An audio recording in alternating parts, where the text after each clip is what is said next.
Morning, folks. Welcome to my humble homestead in the forest in Canada.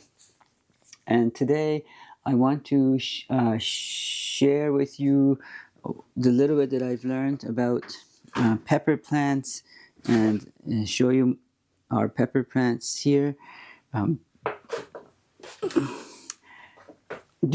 don't know if you like peppers or you can eat them because they're part of the deadly nightshade families, and they certainly don't agree with me as much as I like them. Their immediate effect on me, is immediate, I should have said. We don't live in a region or a zone, growing zone, that these things can, peppers and eggplants and melons and that can grow well or thrive well outside.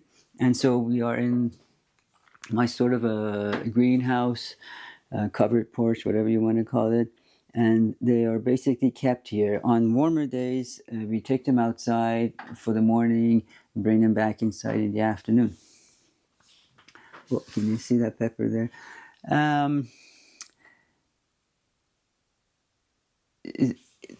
They fascinate me because, well, for many reasons, but generally when something, a fruit ripens, it gets sort of darker in color, darker and darker, like the black currants and the blackberries. They start red and then they end up black. But these guys, when the ones that I'm sure most of you already know this, but the green peppers that you see at the store, they are basically unripe peppers, as big as they might be, and the more they stay on the vine, or the longer they live before you harvest them from the plant, the lighter the color gets. For instance, if I can show you here, this is just one example. We have 15 of these plants. I couldn't bring them all out to show you, for one, to take time. This one is a darker green pepper than this one. I mean, they're sort of a slightly different varieties. So it goes from darker, even darker, like maybe the color of this leaf, you've seen them in the store, to slightly green, lighter green, until it gets to about this sort of light green.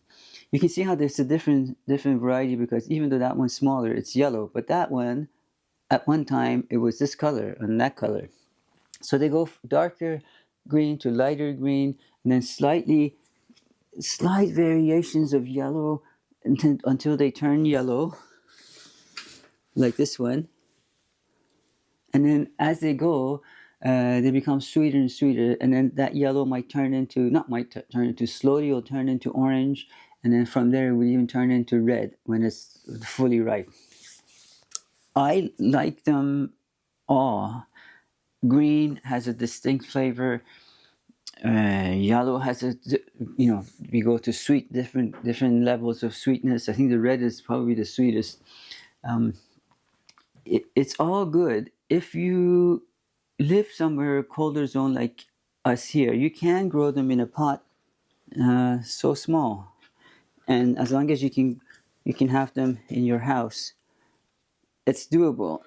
And each pepper, if you've ever opened one, they have so many seeds, and don't throw them out if you plan on growing them the next year or whenever. You can, if you want to, label them, put them in a pack and label them, remove the air, just by squeezing the Ziploc or whatever, put it in your freezer. And especially if you're one of those like preppers or whatever, you really need to save seeds, especially if they're organic or heirloom, for preservation or future use. But one thing I wanted to make sure before I go is that I just want to keep this a quick video. You see the stem, or whatever this is, that attaches the fruit, the pepper in this case, to I don't know if you can see. You can see now, attaches the actual pepper to the to the stalk or the main branch. Uh, when you go to harvest them, they're not like apples or whatever, some other tomatoes that you can kind of twist and pull. This is pretty well in there. This pipe that brings all the nutrients and water and whatever into it. Excuse me. Excuse me. Use your pruners or a pair of scissors to just snip it off from there. If you try to do, manhandle it or whatever, maybe by force you can get it off, but you'll just butcher it, and you've damaged the plant by squeezing it too much. And the less you can damage these plants, the longer, more of a shelf life they'll give you, especially if they're organic. They're not made to be on the shelf for too long, or for transportation and bumping and grinding and bruising and whatever. So be as gentle as you can be to them. Just one other thing before I go is that on this particular plant, as you can see, I have a green one and a yellow one. Just like fruit trees, like apple trees, pear trees, whatever, the less fruit or flowers you have, like in the case of this one and this one, the bigger, or depending on the variety too, though, assuming they're all the same variety, right? The less fruit you have, so 1 instead of 2, or 2 instead of 3 fruit, or in this case peppers, the bigger they'll get. What I mean is that the plant is concentrating all of its nutrients into this one thing, one plant, one fruit, as opposed to having to divide it into 2. I mean, these are definitely 2 different varieties. You can see the leaves are different, the size of the plants are different. It's not struggling to provide food for each one of them. And here there's a new one forming, but here, which we hand pollinate if now that it's getting colder and we don't have as many pollinators. But anyway, so that's one other thing to consider. If you want big, then don't let flowers form, like the buds form. Cut this off before it gets there, or before it gets bigger. Concentrates its effort into more branches, instead of just that one piece. And little ones are nice too. There's just a lot more work if you're peeling and trying to remove the seeds for whatever. But little ones are beautiful and cute. Give them a try if you haven't, if you've never grown your own peppers before. Really grow as much as you can for your own use. We don't sell any produce to anyone, but it would make you appreciate what you eat, what effort it's gone into growing them, raising them, preparing them, the soil and all. That's more than just putting a seed into it, whatever soil. That soil has to be good soil too. When you talk about organic, it's the whole thing. If there may be aphids to take care of, you know what I mean? That's a lot of work. And cost of things are going up, and